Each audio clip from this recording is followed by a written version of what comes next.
Hello student, welcome है आपका मेरे यूट्यूब चैनल पे जिसका नाम है टॉपर्स कंपनी। और आज की क्लास में हम बात करने जा रहे हैं क्लास 10th से केमिस्ट्री के chapter 2 acid base and salt के इंपॉर्टेंट रिएक्शन बेस्ड क्वेश्चंस की कि कैसे आप इन रिएक्शंस को इजीली यूज कर सकते हैं और कैसे इन क्वेश्चंस को बना सकते हैं, वो आज हम सीखेंगे।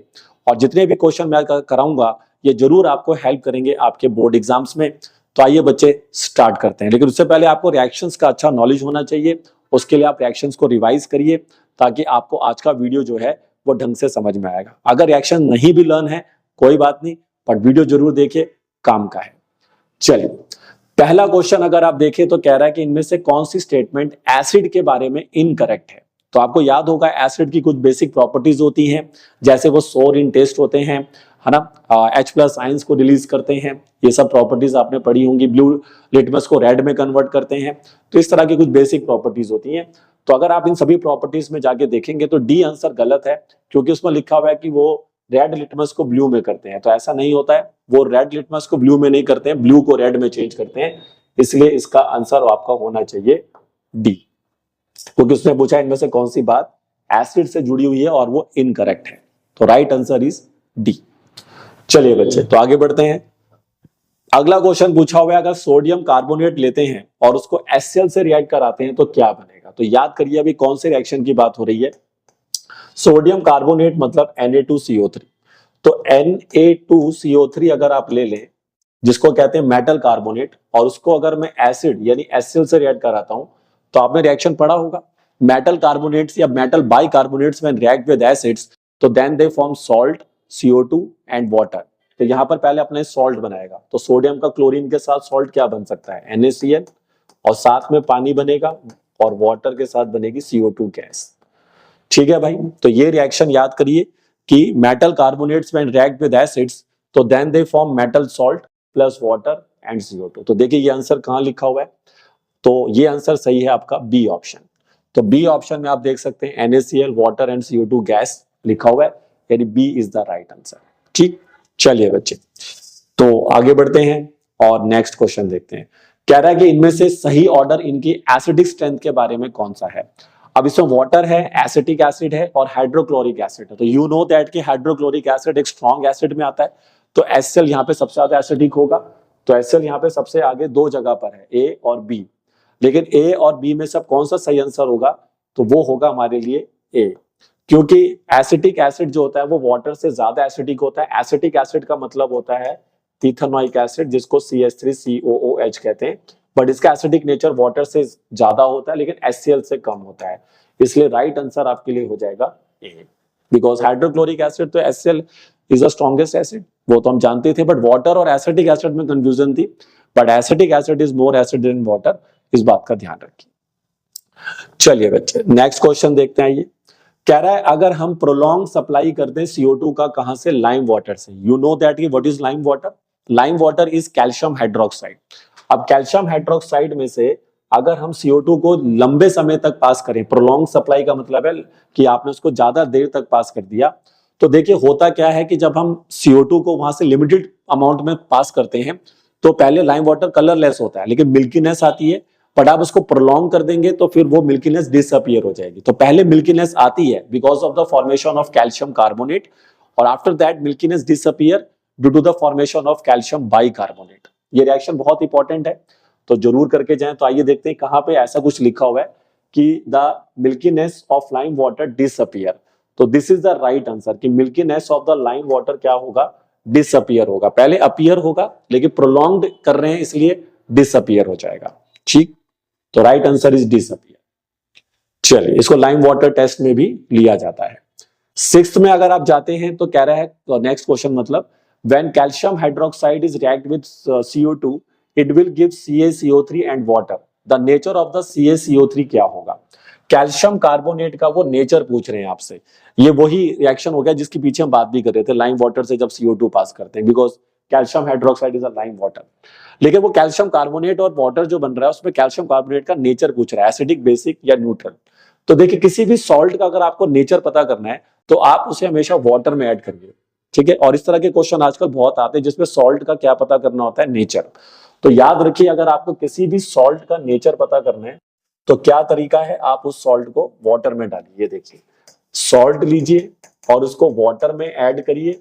तो जैसे ही सॉल्ट वाटर में ऐड करता है तो वो अपना एसिड और बेस बनाता है। और फिर आपने चेक करना है कि वो कौन सा एसिड और बेस बना रहा है। फिर आप ये चेक करिए कि उसमें कौन स्ट्रांग है। अगर एसिड स्ट्रांग निकला तो सॉल्ट का नेचर एसिडिक होगा, ध्यान से सुनिए। अगर बेस स्ट्रांग निकला तो सॉल्ट का नेचर बेसिक होगा, और दोनों स्ट्रांग निकले तो सॉल्ट का नेचर न्यूट्रल होगा, क्योंकि न्यूट्रल, एसिडिक या बेसिक। तो मैंने जो बात बताई उसको ध्यान से लिख लीजिए। तो हमारे केस में सॉल्ट कौन है, कैल्शियम कार्बोनेट। अब कैल्शियम कार्बोनेट को अगर मैं वाटर में डाल देता हूं, ठीक है, तो ये मेरे को अब क्या ला के देगा। कैल्शियम कार्बोनेट को अगर हम वाटर में डिसॉल्व करते हैं तो ये हमारे को देखिए क्या देगा। इसके जो आयंस होंगे वो क्या बनेंगे, Ca2+, और ये बनेगा Ca3 2-। पानी रिलीज होने के बाद क्या देता है, H+ और OH-। तो अपोजिट आयंस को अट्रैक्ट ईच अदर कर दीजिए। तो Ca2+ को OH- से रिएक्ट कराएंगे तो ये बन जाएगा कैल्शियम हाइड्रोक्साइड, ठीक है। और H+ और CO3 2- रिएक्ट करेंगे तो ये बन जाएगा कार्बोनिक एसिड। तो देखिए अब क्या हुआ, जैसे ही मैंने कैल्शियम कार्बोनेट को उठा के पानी में डिसॉल्व करने किया तो उसमें बना कैल्शियम हाइड्रोक्साइड और H2CO3। अब आपको ये देखना होगा कि इनमें कौन स्ट्रॉन्ग है। तो भाई कैल्शियम हाइड्रोक्साइड जो होता है वो एक स्ट्रॉन्ग बेस होता है, याद रखिए। और ये कार्बोनिक एसिड होता है जो कि एक वीक एसिड होता है। Carbonic acid is a weak acid. तो थोड़ा सा आपको नॉलेज होना चाहिए कि कौन कौन से एसिड स्ट्रांग होते हैं और कौन कौन से एसिड क्या होते हैं, वीक होते हैं।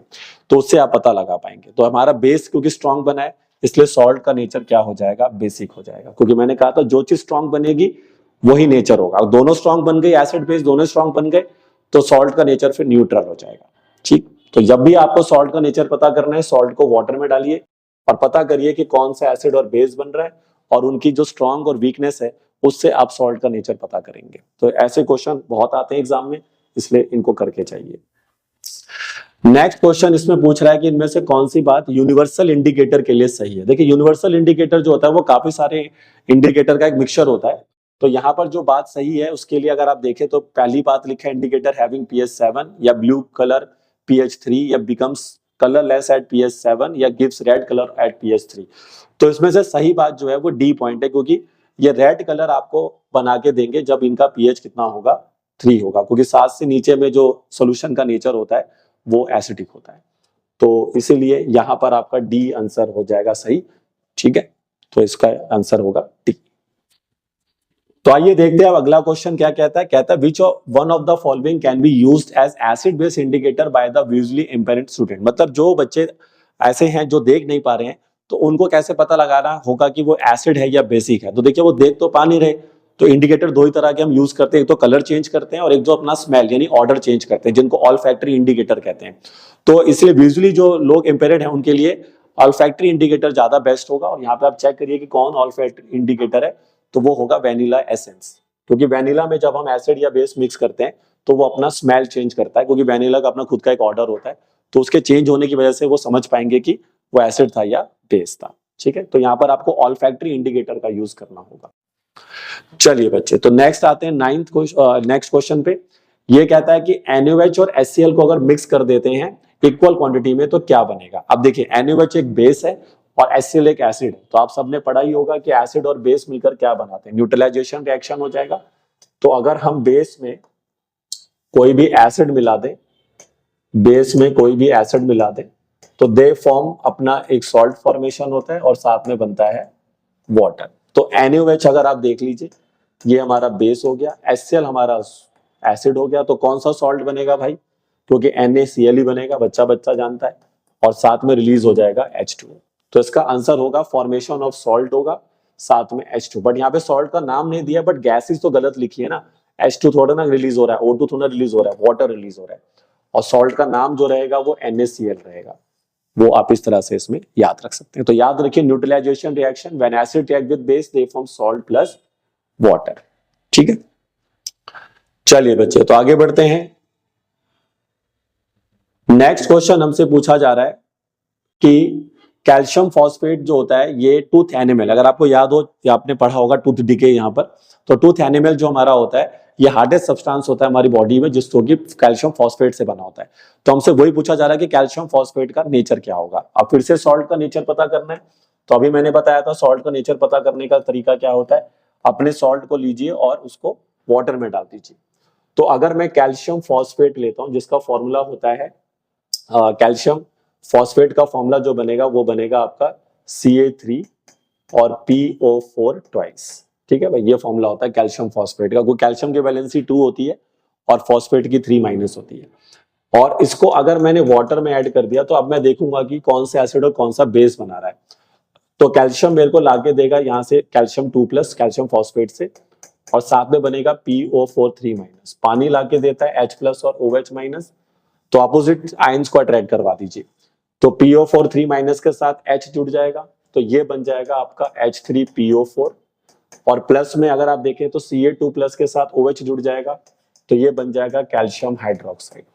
और जो H3PO4 होता है वो वीक एसिड में आते हैं, याद रखें। और कैल्शियम हाइड्रोक्साइड एक स्ट्रॉन्ग बेस होता है।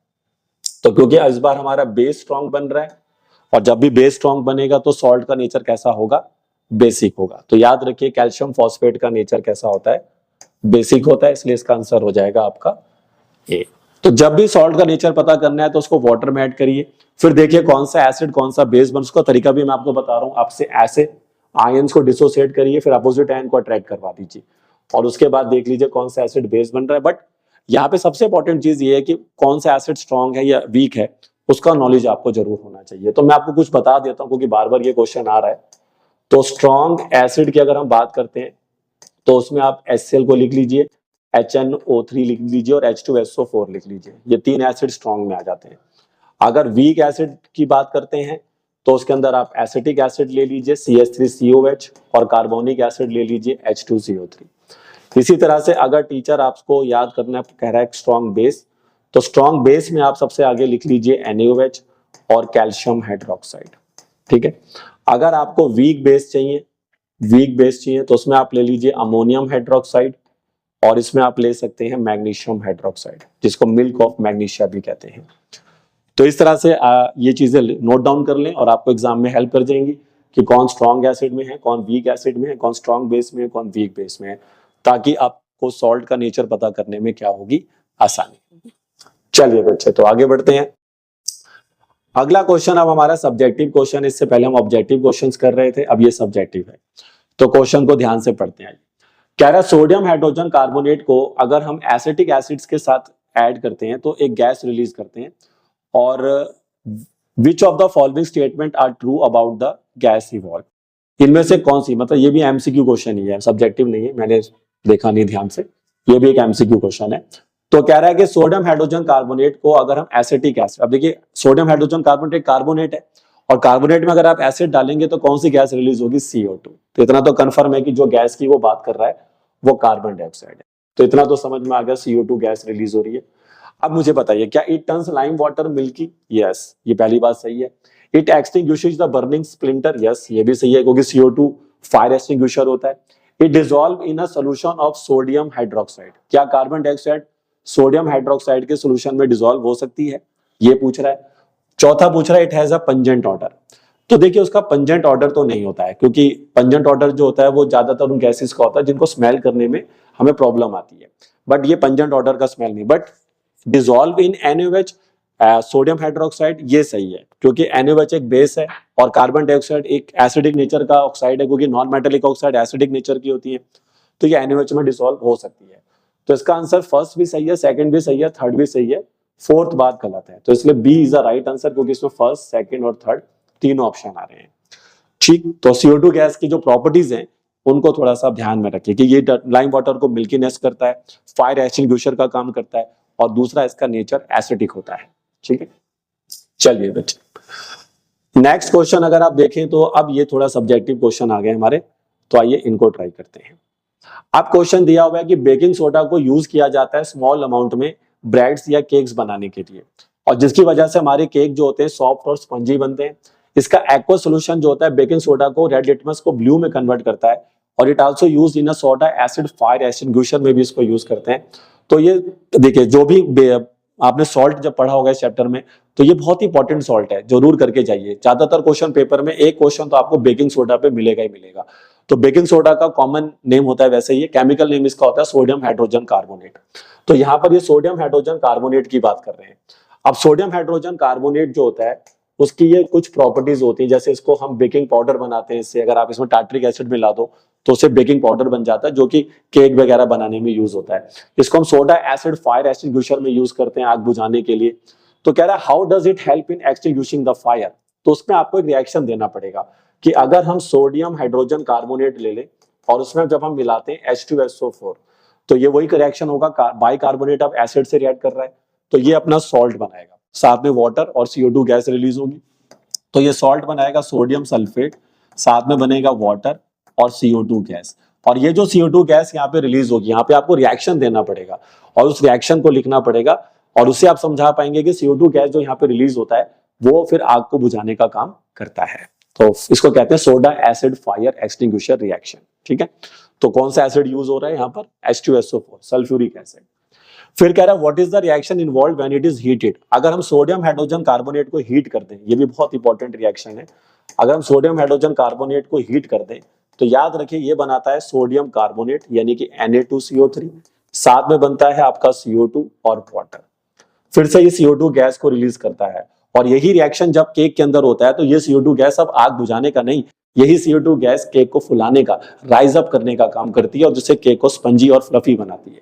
तो केक के अंदर जो रिएक्शन होती है वो ये होती है, देखिए बेकिंग सोडा को हीट मिलता है, वो बनाता है Na2CO3 और CO2 प्लस वाटर और ये CO2 गैस फिर केक को राइज अप करती है, उसको फुलाने में काम करती है। ठीक है, थर्ड पार्ट पूछ रहा है कि is the pH of value baking soda solution lower और हायर देन 7। तो उसके लिए हमें पता करना पड़ेगा कि कैसा सॉल्ट है, ये एसिडिक सॉल्ट है कि बेसिक सॉल्ट है। तो याद रखिए बेकिंग सोडा जो होता है ये एक बेसिक सॉल्ट होता है, तो बेसिक सॉल्ट होगा तो इसकी पीएच वैल्यू 7 से क्या होगी? ज्यादा होगी।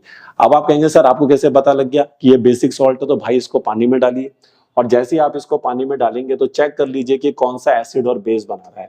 तो अगर हम बेकिंग सोडा को लेकर पानी में डालेंगे मेरे भाई तो ये आपको बना के देगा क्या? यहाँ पर बनेगा आपका NaOH और NaOH के साथ बनेगा आपका कार्बोनिक एसिड। और अभी मैंने आपको बताया था कि NaOH एक क्या होता है? स्ट्रॉन्ग बेस होता है। तो यदि अगर हमें स्ट्रॉन्ग बेस मिल रहा है और वीक एसिड मिल रहा है तो नेचर कैसा हो जाएगा? बेसिक। तो याद रखिए Na2CO3 किस नेचर का होता है? सॉरी, बेकिंग सोडा किस नेचर का होता है? बेसिक नेचर का होता है। तो इसलिए इसकी पीएच वैल्यू 7 से क्या होगी? ज्यादा। ठीक है भाई, तो याद रखें इसमें इंपॉर्टेंट है क्योंकि नेचर ऑफ सॉल्ट पे क्वेश्चन आप देख लीजिए कितने हो चुके हैं अभी तक।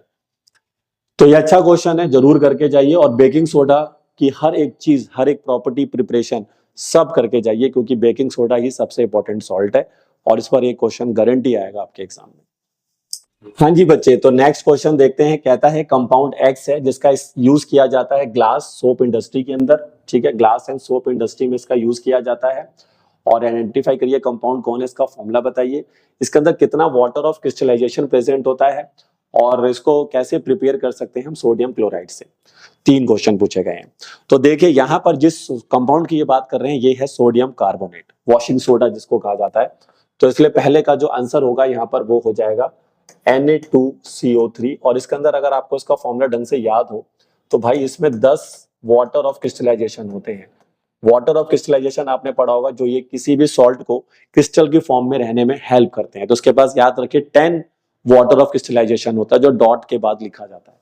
तो वो तो कहानी सेट होगी, केमिकल फॉर्मूला मिल गया। 10 इसके पास वाटर ऑफ क्रिस्टलाइजेशन हो गया। ठीक है, फिर इसको पूछ रहा है कि NaCl से कैसे बनाना है। तो आप इसकी प्रिपरेशन देखिए कि NaCl से हम इसको कैसे बना सकते हैं। तो उसके लिए आपको क्या करना होगा, देखिए सबसे पहले आपको कैसे स्टार्ट करना है। देखिए सबसे पहले आप NaCl लेंगे, NaCl के अंदर आप डालेंगे अमोनिया, उसमें डालेंगे आप CO2 और वाटर। यानी कि ये किसकी प्रिपरेशन हो रही है दोस्त?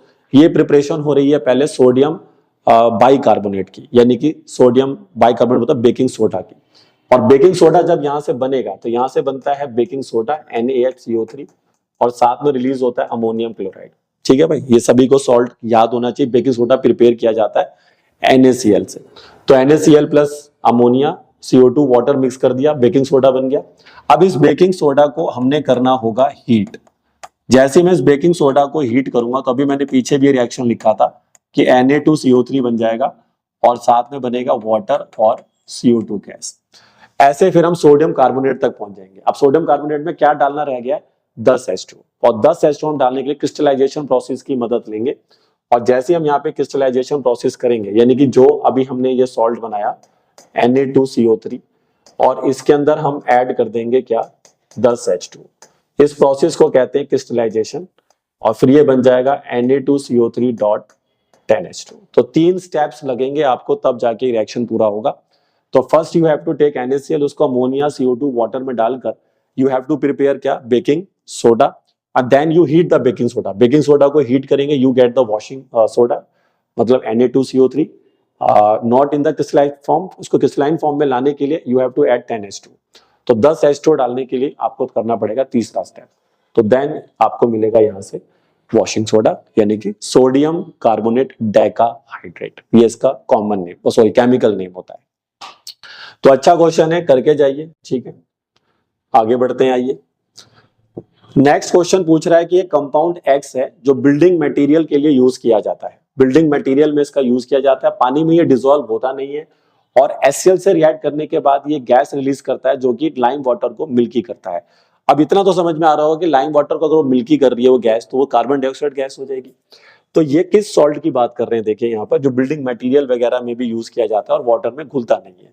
तो ये बात कर रहे हैं यहाँ पर कैल्शियम कार्बोनेट की। देखिए, क्योंकि कैल्शियम कार्बोनेट जो होता है ये डिसॉल्व नहीं होता है पानी में। तो कैल्शियम कार्बोनेट अगर आप ले लें और उसको अगर हम HCl के साथ रिएक्ट करें, तो फिर से वही रिएक्शन हो गया, metal carbonate react with HCl, तो ये बनाएगा अपना सॉल्ट यानी कैल्शियम क्लोराइड, साथ में बनेगा वाटर और बनेगा CO2। और ये जो CO2 गैस बनेगी, अब इसको अगर मैं लाइम वाटर से पास करूंगा, तो जैसे ही मैं इसको, लाइम वाटर होता है कैल्शियम हाइड्रोक्साइड, तो ये वापस बना लेता है कैल्शियम कार्बोनेट और वाटर, और इसी की वजह से व्हाइट PPT आती है, और यही व्हाइट PPT वहां पर लाके देती है उसको मिल्की नेस। तो ये रिएक्शंस आपको यहाँ पे टीचर को समझाने होंगे कि जिस सब्सटेंस X की वो बात कर रहे हैं यहाँ पर, वो होगा आपके लिए कैल्शियम कार्बोनेट यानी कि लाइमस्टोन।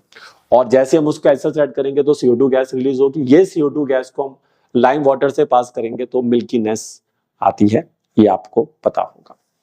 चलिए बच्चे, तो नेक्स्ट क्वेश्चन पे आते हैं, आइए फटाफट। अगला क्वेश्चन हमें दिया है कि in one of the industrial processes used for manufacturing of sodium hydroxide a gas X is formed as a by product. और ये गैस X को जब हम रिएक्ट करते हैं लाइम वाटर से to give the compound Y which is used as a bleaching agent in chemical industry. तो पूछ रहा है X कौन है, Y कौन है, और रिएक्शंस बता दीजिए। अब देखिए इसमें क्या बोल रहा है, इन one of the industry process used for the manufacturing of sodium hydroxide को बनाने के लिए इस गैस का जो है, जो गैस X यहाँ पे बनती है formed as a by product. तो अगर आपको याद हो क्लोर अल्कली प्रोसेस, क्योंकि NaOH होता है कॉस्टिक सोडा, तो सोडियम हाइड्रोक्साइड को बनाने के लिए क्लोर अल्कली प्रोसेस का यूज किया जाता है, जिसमें NaCl को वाटर में डाल के हाइड्रोलिसिस किया जाता है। एक्वा सोल्यूशन ऑफ NaCl है, तो उसको ब्राइन सोल्यूशन कहते हैं। तो वहां पर बाई प्रोडक्ट में बनता है क्लोरीन गैस। तो यहाँ पर वो जिस गैस की बात कर रहा है X गैस, वो यहाँ पर होगी आपकी क्लोरीन गैस। तो X हमारे लिए हो जाएगा क्लोरीन Cl2। और ये जो गैस X है ये रिएक्ट करता है with lime water to give a compound Y। अब लाइम वाटर कौन होता है भाई, लाइम वाटर होता है कैल्शियम हाइड्रोक्साइड। तो अगर मैं कैल्शियम हाइड्रोक्साइड में से क्लोरीन गैस को पास कर देता हूं, ठीक है, तो ये बनाता है क्या, ये बनाता है to give the compound Y। तो याद करिए ब्लीचिंग पाउडर की प्रिपरेशन है, क्योंकि आपने पढ़ा होगा अगर हम ड्राई स्लेट लाइम लेते हैं और उसमें से क्लोरीन गैस पास करते हैं तो ये बनाता है bleaching powder CaCO2 plus water. तो ये आपका बन गया यहाँ पे कौन, ब्लीचिंग पाउडर। और ये ब्लीचिंग पाउडर हमारे लिए बन जाएगा कंपाउंड Y, जिसकी वो बात कर रहा था। तो X हमारे लिए यहाँ पे क्लोरीन गैस हो जाएगी, और Y जो होगा वो हमारे लिए होगा ब्लीचिंग पाउडर। ठीक, तो यहां पर हमने कैसे दिमाग लगाया कि जब उसने बात बोली कि NaOH की प्रिपरेशन में ये gas as a by product बनता है, तो आपको क्लोर अल्कली प्रोसेस आता हो तो वहां पर दो गैसेस रिलीज होती हैं, हाइड्रोजन और क्लोरीन। तो यहाँ पर क्लोरीन गैस की बात हो रही थी, क्योंकि उसी से फिर हम ब्लीचिंग पाउडर की तरफ जाएंगे। ठीक है, चलिए बच्चे, तो आगे बढ़ते हैं। नेक्स्ट क्वेश्चन अगर आप देखें तो ये कुछ रीजनिंग क्वेश्चन है। कह रहे हैं कि dry HCl gas does not change the colour of the dry blue litmus paper. देखिए कोई भी जो एसिड होता है या बेस होता है वो colour of the litmus paper तभी चेंज कर पाता है जब वहां पर सोल्यूशन एक्वस होगा, क्योंकि एक्वस सोल्यूशन में ही ये अपना H+ या OH- को रिलीज कर पाते हैं। अब HCl भी ड्राई है, अगर HCl भी ड्राई ले लिया, लिटमस पेपर भी ड्राई ले लिया, तो इन एब्सेंस ऑफ वाटर आप क्या लिख देंगे कि अगर एब्सेंस ऑफ वाटर है तो एब्सेंस ऑफ वाटर में ये क्या करेंगे, डू नॉट रिलीज क्या, H+। और जब H+ रिलीज नहीं हो पाएगा तो do not show acidic property. तो ये अपनी एसिडिक प्रॉपर्टी को शो नहीं कर पाएंगे, क्योंकि एसिड और बेस अपना एसिडिक या basic property in the presence of water ही कर पाते हैं। तो वाटर के ना होने की वजह से ब्लू लिटमस, जो भी कलर है लिटमस पेपर का, वो ब्लू से रेड नहीं हो रहा है। चलिए, सेकंड कह रहा है अल्कोहल एंड ग्लूकोज जो होते हैं इनके पास हाइड्रोजन तो होते हैं लेकिन फिर भी इलेक्ट्रिसिटी को कंडक्ट नहीं कर पाते, क्योंकि देखिए कोई भी चीज सोल्यूशन में जाने के बाद इलेक्ट्रिसिटी कंडक्ट करती है तो वो आयंस की वजह से करती है, कि यानी कि वाटर में जाने के बाद वो हमें आयंस देते हैं, ये आयंस चार्ज कैरियर का काम करते हैं और फिर इलेक्ट्रिसिटी को कंडक्ट करने में हेल्प करते हैं। That's why they got electrolyte. जो भी चीज पानी में जाकर डिसॉल्व होने के बाद इलेक्ट्रिसिटी कंडक्ट करते हैं उसको केमिस्ट्री की भाषा में इलेक्ट्रोलाइट कहा जाता है। लेकिन अल्कोहल और ग्लूकोज ऐसे कंपाउंड्स हैं, क्योंकि एक तो ये कोवलेंट कंपाउंड है, क्योंकि सबसे अच्छे इलेक्ट्रोलाइट जो बन पाते हैं वो आयनिक कंपाउंड बन पाते हैं, और alcohol and glucose both are covalent compounds. तो कोवलेंट कंपाउंड्स में ये क्षमता नहीं होती है कि वो हमें क्या लाके दे दे, आयंस लाके दें, और जब आयंस हमें वहां पे नहीं मिलेंगे तो इलेक्ट्रिसिटी कंडक्ट नहीं होगी, क्योंकि आयंस ही यहाँ पर चार्ज को कैरी करता है। तो that's why there is ions नहीं तो इलेक्ट्रिसिटी कंडक्ट नहीं हो सकता। तो ये रीजन आप लिखिए। Concentration of HCO+ ion is affected when the solution of acid is diluted। अगर आप एसिड के सोल्यूशन को डाइल्यूट करते हैं, उसमें और वाटर ऐड करते हैं, तो फिर क्या होता है कि H+ आयन की जो कॉन्सेंट्रेशन है, जिसको हाइड्रोनियम आयन भी कहते हैं, H3O+, वो उनकी कॉन्सेंट्रेशन डिक्रीज हो जाती है। तो इसका आंसर आपको लिखकर आना है, चाहे आप बेस का डाइल्यूशन करिए चाहे एसिड का डाइल्यूशन करिए, बेस में OH- की कॉन्सेंट्रेशन डिक्रीज हो जाएगी, एसिड के अंदर H+ की कॉन्सेंट्रेशन डिक्रीज होगी जब भी आप डाइल्यूशन करते हैं। तो डाइल्यूशन करने से क्या इंक्रीज होता है, वॉल्यूम, और वॉल्यूम के बढ़ने से कॉन्सेंट्रेशन हमेशा डिक्रीज होता है, ये ध्यान रखिए। चलिए तो आगे बढ़ते हैं। नेक्स्ट क्वेश्चन हमें दिया है, व्हाइट पाउडर है जो कि यूज किया जाता है डॉक्टर को सपोर्ट करने के लिए, कहां पर, फ्रैक्चर्स बोन्स के लिए। Right the name and chemical formula of the powder. तो अगर आपको याद हो, जब हमें कभी भी हमारा बोन्स फ्रैक्चर्स होती हैं तो हमारे को लगाते हैं प्लास्टर, और प्लास्टर से आप एक वर्ड यूज कर सकते हैं, प्लास्टर ऑफ पेरिस। तो यहां पर जिस केमिकल फॉर्मूला या कंपाउंड की बात कर रहे हैं पाउडर की, वो पीओपी है। और पीओपी का अगर आपको याद हो फॉर्मूला होता है कैल्शियम सल्फेट हेमीहाइड्रेट। ये इसका केमिकल फॉर्मूला है, कैल्शियम सल्फेट हेमीहाइड्रेट, मतलब CaSO4.12H2O। इसके अंदर half H2O as a water of crystallisation के रूप में प्रेजेंट होता है। How is this powder prepared. अब कह रहा है इस पाउडर को कैसे प्रिपेयर करते हैं, तो याद करिए इसको जिप्सम से प्रिपेयर करते थे। तो जिप्सम होता है कैल्शियम सल्फेट.2H2। जिप्सम के फॉर्मूले में और पीओपी के फॉर्मूले में से वाटर ऑफ क्रिस्टलाइजेशन का फर्क होता है। पीओपी में हाफ होता है, जिप्सम में 2 मोल्स होते हैं, एक तरीके से कह सकते हैं। और जब हम इसको 373 केल्विन पर हीट कर देते हैं तो इसमें से बन जाता है पीओपी, यानी कि 1.5 H2O जो होते हैं वो इसमें से बाहर निकल जाते हैं, और क्या बन जाता है, पीओपी।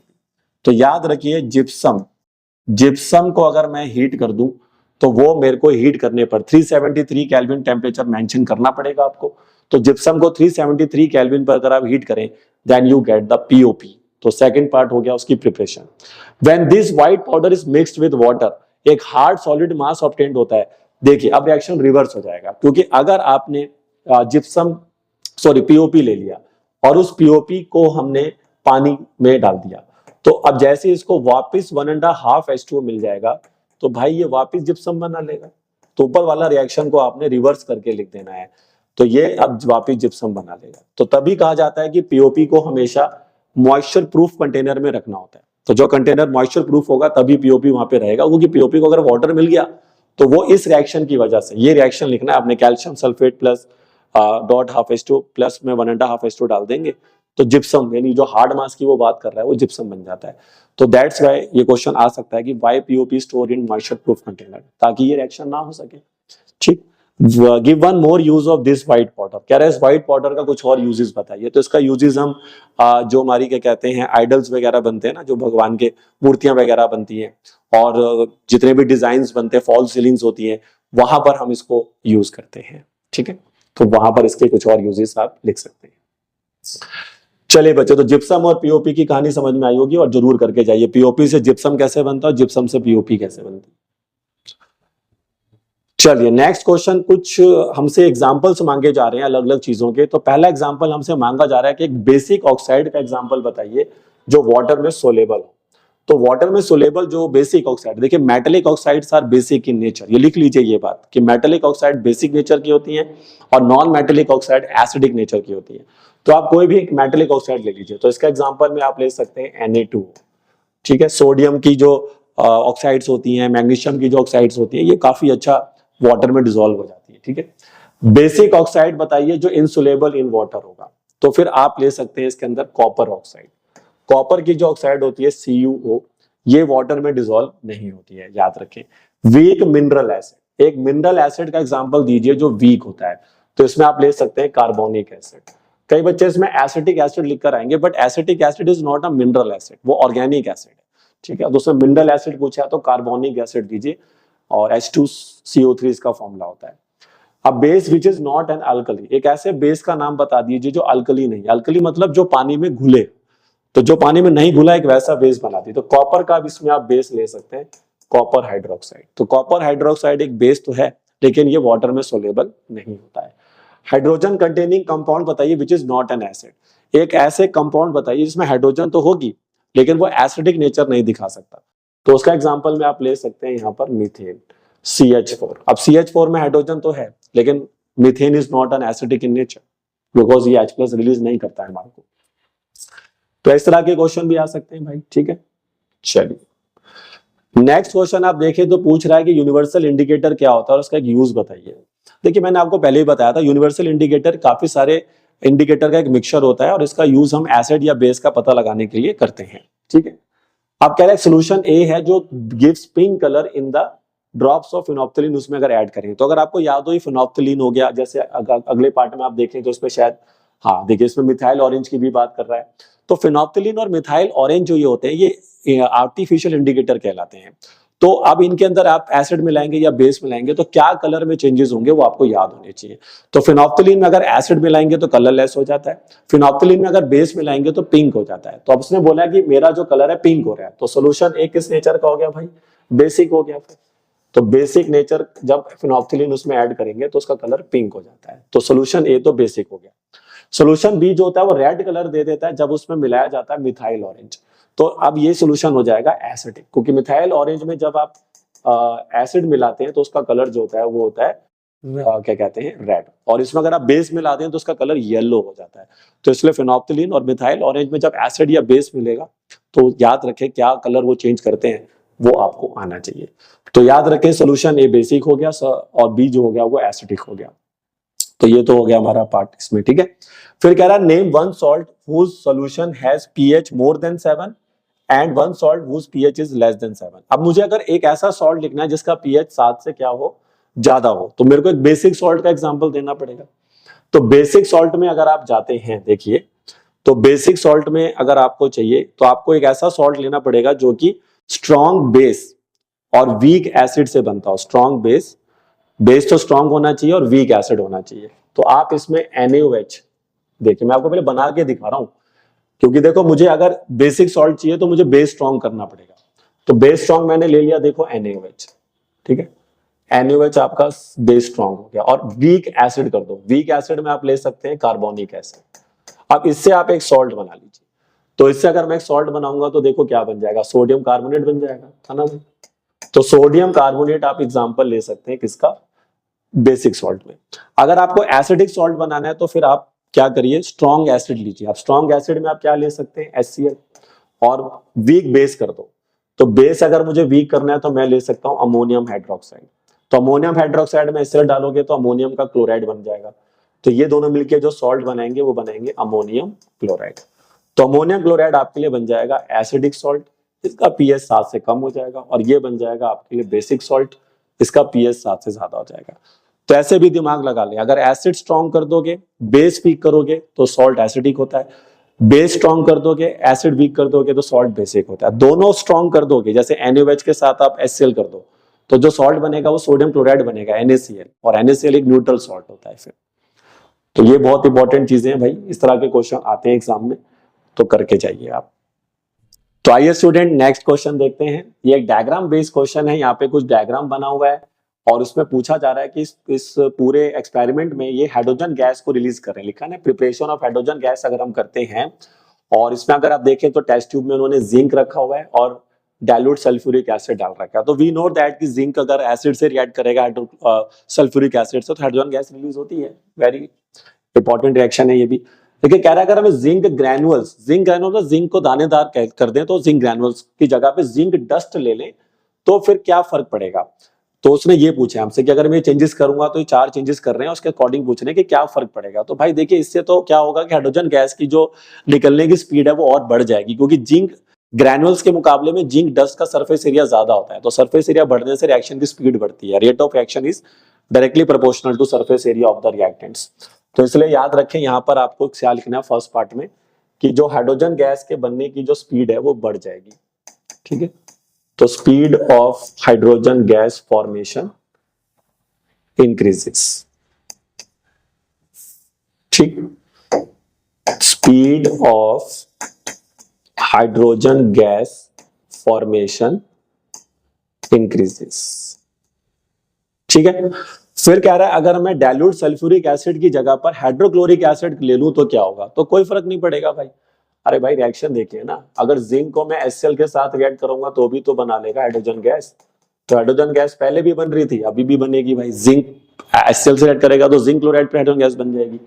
तो इसमें कुछ खास फर्क नहीं पड़ेगा। सेकंड पार्ट में इन प्लेस ऑफ जिंक अगर मैं कॉपर ले लूं तो क्या होगा, तब दिक्कत होगी भाई, क्योंकि कॉपर जो होता है वो डाइल्यूट सल्फ्यूरिक एसिड के साथ रिएक्ट नहीं करेगा। तो यहां पर हो जाएगा नो रिएक्शन, क्योंकि copper is less reactive metal और रिएक्टिव होने की वजह से रिएक्शन नहीं होगी, तो हाइड्रोजन गैस रिलीज नहीं हो पाएगी। तो थर्ड पार्ट में आप लिख सकते हैं no hydrogen gas is released. Fourth part में कह रहा है कि अगर हम डाइल्यूट सल्फ्यूरिक एसिड की जगह पे सोडियम हाइड्रोक्साइड ले लें तो क्या होगा। तो इसमें भी कोई कुछ खास फर्क नहीं पड़ेगा, क्योंकि जिंक अगर NaOH के साथ रिएक्ट करता है मेरे भाई, तो वो बनाता है सोडियम जिंकेट, Na2ZnO2 बनाता है। ये भी बहुत इंपॉर्टेंट रिएक्शन है और हाइड्रोजन गैस ही इसमें भी रिलीज होती है भाई, तो ये ध्यान रखिए। तो Zn का NaOH के साथ रिएक्शन करने पर बनता है सोडियम जिंकेट और हाइड्रोजन गैस, तो यहाँ भी रिलीज हो रही है, तो कोई फर्क नहीं पड़ेगा। तो फर्क यहाँ पे सिर्फ एक ही जगह पे पड़ रहा है, वो थर्ड में पड़ रहा है कि थर्ड ऑप्शन में जब कॉपर ले रहे हैं तब हाइड्रोजन गैस रिलीज नहीं हो रही, बाकी सब जगह हाइड्रोजन गैस रिलीज हो रही है, और कहीं पर थोड़े ज्यादा मात्रा में होगी, कहीं पर थोड़ी कम होगी, लेकिन इतना ही होगा। तो ये बहुत इंपॉर्टेंट रिएक्शंस हैं, सारे के सारे याद रख लीजिए। जिंक का रिएक्शन HCl के साथ, जिंक का रिएक्शन सल्फ्यूरिक एसिड के साथ, जिंक का रिएक्शन NaOH के साथ जरूर करके जाना है। Sodium zincate plus hydrogen gas जो बनती है ये स्टूडेंट नेक्स्ट क्वेश्चन देखते हैं। नेक्स्ट क्वेश्चन कह रहा है कि हमारे पास एक मेटल कार्बोनेट है X, जिसको हीट करेंगे एसिड के प्रेजेंस में तो एक गैस रिलीज होती है, और उस गैस को अगर एक सोल्यूशन है कोई Y उसमें से पास करते हैं तो वही कार्बोनेट वापस बन जाता है। ठीक ठीक, तो देखिए आप, ये मेटल कार्बोनेट कौन सा हो सकता है जिसको हमने एसिड से रिएक्ट करवाने पर अब गैस रिलीज हो रहा है, फिर वही मेटल कार्बोनेट वापस बन जाएगा। देखिए, तो कहीं ना कहीं अगर थोड़ा ध्यान से सोच विचार किया जाए तो ये मेटल कार्बोनेट हमारे लिए कैल्शियम कार्बोनेट हो सकता है। देखिए, क्योंकि कैल्शियम कार्बोनेट अगर हम लेते हैं और उसका एक एसिड उसमें डाल देते हैं, देखिए, तो जैसे मान लो मैंने कैल्शियम कार्बोनेट लिया और उसमें मैंने HCl डाल दिया, तो ये रिएक्शन करके देगा मुझे कैल्शियम क्लोराइड प्लस वाटर और CO2 गैस। तो जिस कंपाउंड X की ये बात कर रहे हैं वो तो हो गया कैल्शियम कार्बोनेट, और उसने जो गैस रिलीज करी वो हो गई CO2। अब इस CO2 गैस को मेरे को एक सोल्यूशन लेना है कोई Y, उससे जब मैं इसको पास करूंगा तो वही मेटल कार्बोनेट वापस बन जाएगा। तो उसको लाने के लिए मुझे लेना पड़ेगा दोस्त लाइम वाटर, क्योंकि CO2 गैस को अगर हम लाइम वाटर से पास करते हैं, कैल्शियम हाइड्रोक्साइड जिसे कहते हैं, तो ये बनाता है वापस कैल्शियम कार्बोनेट प्लस वाटर। तो ये वही कंपाउंड X जिससे मैंने शुरुआत करी थी वो वापस बन जाएगा। देखिए कैल्शियम, ये कितनी बार हमने रिएक्शन पढ़ लिया भाई, देखिए, ठीक है। तो कैल्शियम कार्बोनेट वापस बन जाएगा। फिर वो एक और चीज कहते हैं कि एक और गैस है G, जो कि ऑब्टेन की जाती है एट एनोड, अगर हम इलेक्ट्रोलिसिस करते हैं किसका, brine passed on the dry Y. ठीक है, पास्ट अगर हम उसको करते हैं ऑन ड्राई वाई। तो देखिए अब ये क्या कह रहा है कि on the other hand gas G है, कोई गैस G है जो ऑब्टेन की जाती है at anode during electrolysis of Bryan. अब ब्राइन का इलेक्ट्रोलिसिस करने का मतलब हो गया NaCl का। अब सोडियम क्लोराइड अगर आप लेते हैं, देखिए, तो यहां पर आपका जो रिएक्शन होगा वो कौन सा होगा, देखिए ये होगा प्रिपरेशन ऑफ NaOH वाला क्लोर अल्कली प्रोसेस, क्योंकि NaCl प्लस वाटर लेकर इसका इलेक्ट्रोलिसिस कर दें अगर आप, तो क्लोर अल्कली प्रोसेस होने से बनता है NaOH, साथ में बनती है हाइड्रोजन, और जो एनोड पे जो गैस निकलती है वो क्लोरीन गैस होती है। तो जिस गैस की ये बात कर रहे हैं यहाँ पे G, ये कौन सी गैस हो जाएगी, Cl2। तो G हमारे लिए यहाँ पर कौन हो गया, Cl2, और Y हमने पता कर लिया था पहले, Y कौन है, लाइम वाटर। ठीक है, लिखते चलिए, Y हमारे लिए लाइम वाटर है, कैल्शियम हाइड्रोक्साइड।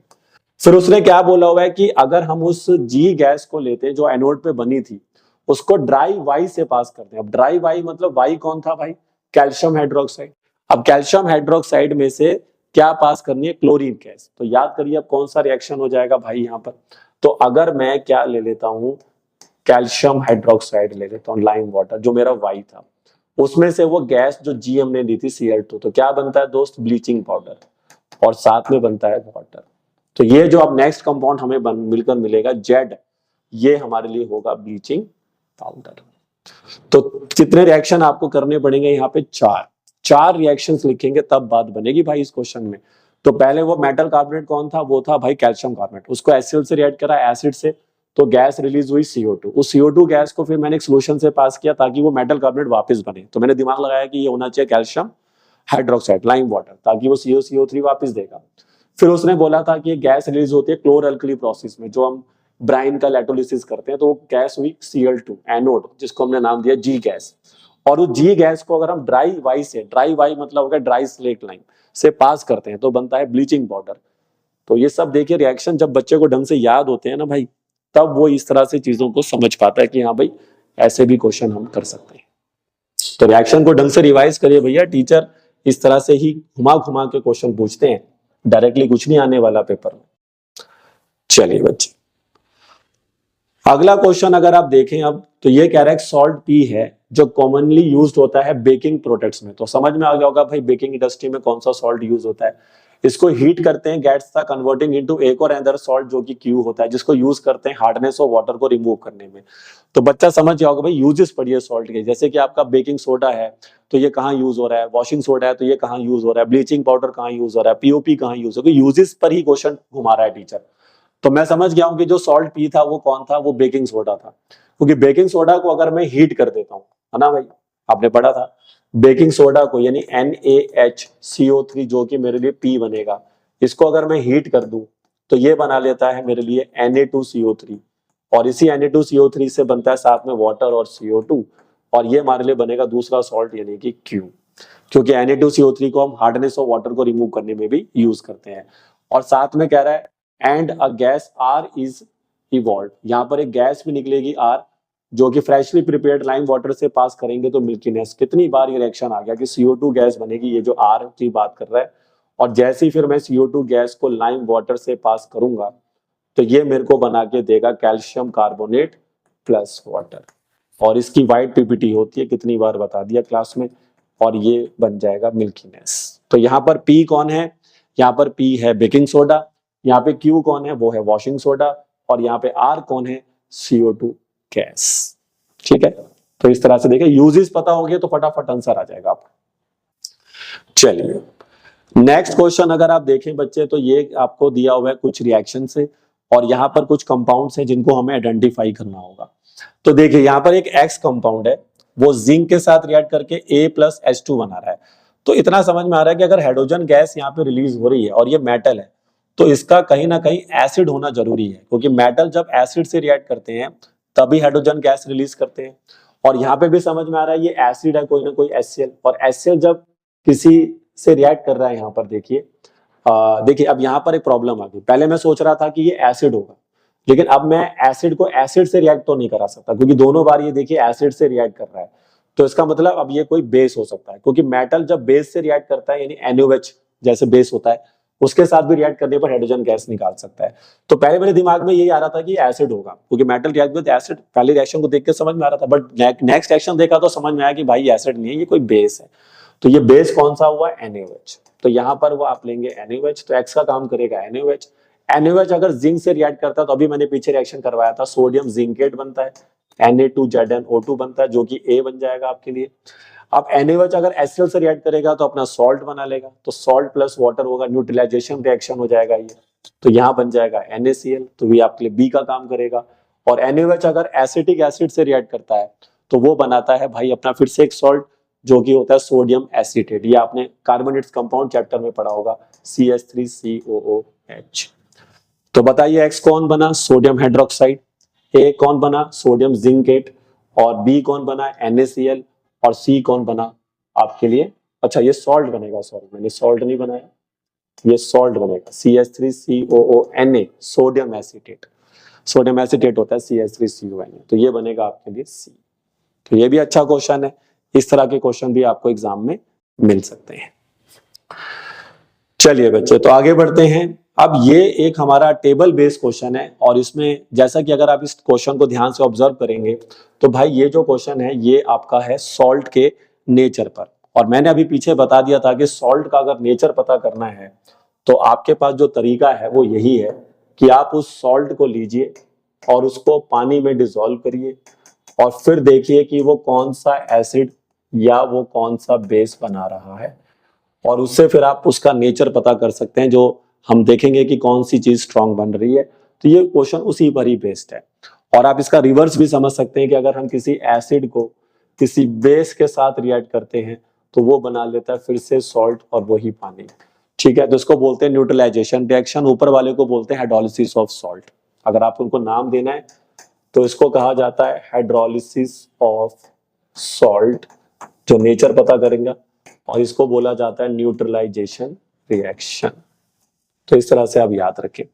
तो कह रहा है अमोनियम क्लोराइड, अगर अमोनियम क्लोराइड यहाँ पर है तो बेस अगर उसका NH4OH है तो एसिड कौन होगा। तो भाई अब NH4OH को लीजिए और पानी में डाल दीजिए। तो अगर मैं NH4OH को उठा के पानी में डाल दूं, ये देखिए NH4Cl, सॉरी NH4OH नहीं है, NH4Cl है। तो अगर मैं NH4Cl को उठा के पानी में डाल देता हूं तो भाई इससे क्या मिलेगा, अमोनियम क्लोराइड मिलेगा, अमोनियम सॉल्ट आयन मिलेगा, अमोनियम आयन, और Cl माइनस, ये देगा H+ के साथ OH माइनस। पानी देखिए हमेशा H+ OH माइनस देता है, और इनके कैटायन आयन पता करें तो अपोजिट को अट्रैक्ट करवा दीजिए, तो ये इसके साथ अट्रैक्ट होगा तो NH4OH बन गया बेस की जगह पे, और HCl बनेगा। देखिए तो हमारा एसिड जो यहाँ पर बनेगा वो क्या बनेगा, HCl। ठीक है भाई, ऐसे पता करना है। अब अगले वाले में भी पता करिए, कॉपर सल्फेट आ गया, तो कॉपर सल्फेट का फॉर्मूला क्या होता है, CuSO4 होता है सर। और CuSO4 को अगर मैं पानी में डालूंगा तो H2SO4 बनेगा, बट बेस कौन सा बनेगा। देखो मैं आपको आसान दिखा बताता हूँ। अब कॉपर का बेस बना दो, तो कॉपर का अगर साथ बेस बनाना है तो उसके साथ OH जोड़ दो, भाई जिसके साथ OH जुड़ेगा वही तो बेस बनेगा। अब कॉपर की वैलेंसी यहाँ पे 2+ है क्योंकि कॉपर सल्फेट बना हुआ है, और OH माइनस होता है, तो इसकी दोनों को कंबाइन करोगे तो CuOH होल ट्वाइस बन जाएगा। तो ये आपका इसमें बेस हो जाएगा। सोडियम क्लोराइड अगर हमारा NaCl है और बेस यहाँ पर NaOH बन रहा है तो एसिड कौन सा बनेगा, तो वो भी आप पता लगा सकते हैं। अब आप क्या करिए, NaCl को ले लीजिए, ठीक है। देखिए इसको कंप्लीट मैंने कर देता हूँ। यहाँ पर मेरा बनना चाहिए था क्या, ये फर्स्ट पार्ट की बात कर रहा हूँ, यहाँ बनना चाहिए था NH4OH साथ में HCl, ठीक है। अब मैं आ गया हूँ थर्ड पार्ट में, तो मैं इसको रब कर रहा हूँ ताकि मैं थर्ड पार्ट बना सकूं। देखिए अब अगर आप थर्ड पार्ट में जाते हैं तो थर्ड पार्ट में कौन आ गया था, NaCl। अब NaCl को अगर आपने पानी में डाल दिया तो क्या बनेगा, तो NaCl हमें डिसोसिएट होके देगा Na+ और Cl माइनस, और ये देगा H+ और OH माइनस। फिर अब अपोजिट आयन को अट्रैक्ट करवा दो, तो बेस कौन सा बना, NaOH, वो तो दे ही रखा था, एसिड पूछ रहा था हमसे, तो वो बन गया HCl। तो यहां पर आपका आंसर बन जाएगा HCl, यानी हाइड्रोक्लोरिक एसिड।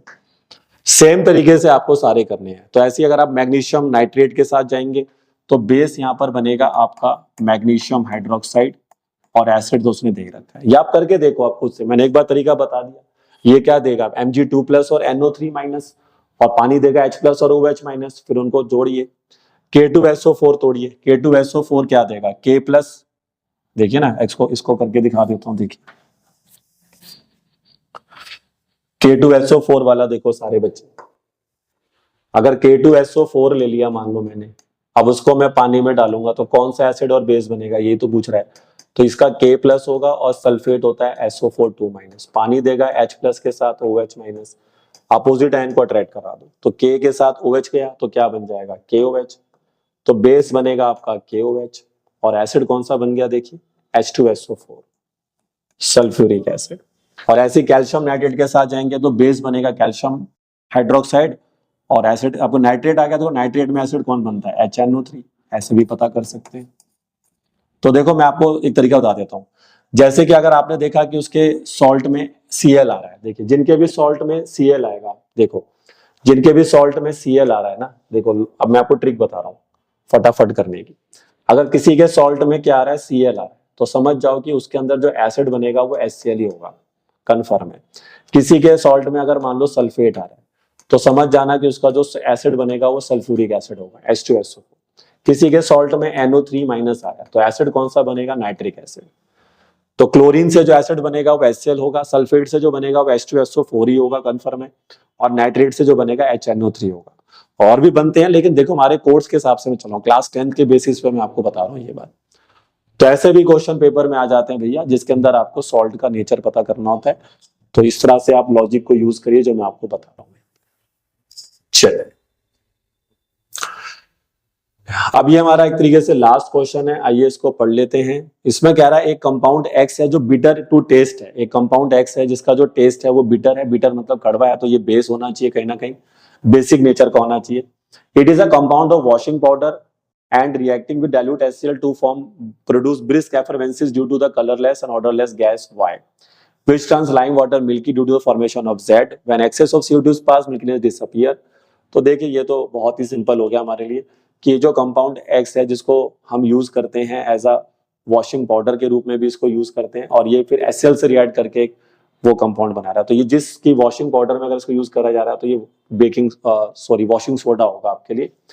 तो ये आपको लेना पड़ेगा Na2CO3, और जैसे ही आप Na2CO3 ये हमारे लिए कंपाउंड बनेगा X, और इसको उठा के अगर हम किससे रिएक्ट करा दें HCl से, तो ये अपना पहले सॉल्ट बना लेगा सोडियम क्लोराइड, फिर बनेगा वाटर और फिर बनेगा CO2। ये CO2 गैस जो होती है ये हमारी गैस बन गई ऑर्डरलेस गैस, जिसकी वो वाई का नाम दे देंगे हम इसको। फिर आपको इसके बाद तो कहानी पता ही है मेरे दोस्त। अभी CO2 गैस को अगर मैं लाइम वाटर यानी कैल्शियम हाइड्रोक्साइड से पास करूंगा तो ये बनाएगा CaCO3 प्लस वाटर, तो जिसकी वजह से पीपीटी आ रही है ना, मिल्कीनेस आ रही है, डिसअपियर मिल्कीनेस जो आ रही है वो due to the formation of Z। तो Z बनेगा हमारा कैल्शियम कार्बोनेट, ये लिमिटेड सप्लाई में पास करने पर होता है। लेकिन अगर हम इसी CaCO3 को वाटर लेते हैं और CO2 गैस को एक्सेस में पास कर देते हैं तो ये बना लेता है फिर कैल्शियम हाइड्रोजन कार्बोनेट, और ये पानी में डिसॉल्व हो जाता है, तो ये हमारा बनेगा कंपाउंड P। तो X कौन हुआ सोडियम कार्बोनेट, गैस कौन सी निकली Y CO2, और Z कौन बना कैल्शियम कार्बोनेट, जिससे व्हाइट पीपीटी आएगी मिल्कीनेस बन जाएगा। फिर CO2 को एक्सेस में पास करा तो बनेगा कैल्शियम बाई कार्बोनेट जो कि बनेगा आपके लिए P कंपाउंड। तो XYZ भी हमें पता लग गए सारे, और रिएक्शंस भी हमने लिख दिए। तो देखा स्टूडेंट्स, तो ये सभी क्वेश्चंस अगर आप करके जाते हैं तो जरूर आपको ये एग्जाम में जो है हेल्प करेंगे। देखिए तो अगर आज की वीडियो अच्छी लगी हो तो उसको लाइक और शेयर जरूर किया करें, ठीक है। और हमारा चैनल अगर आपने सब्सक्राइब नहीं किया हुआ है तो उसको जरूर करिए, क्योंकि इसी तरह की जो इंपॉर्टेंट लेक्चर्स होते हैं वो मैं लाके देता हूँ, चाहे वो किसी भी क्लास का हो। हम सिर्फ क्लास 10th में नहीं, हम 9th से लेकर 12th तक हर तरह की वीडियोस जो मैं अपने चैनल पे डालता हूँ, तो जरूर उनको देखा करें और सब्सक्राइब जरूर करें चैनल को, क्योंकि उससे हमें मोटिवेशन मिलता है और अच्छा काम करने का। तो तब तक पढ़ते रहिए और मेहनत करते रहिए। मिलते हैं आपसे नेक्स्ट वीडियो में।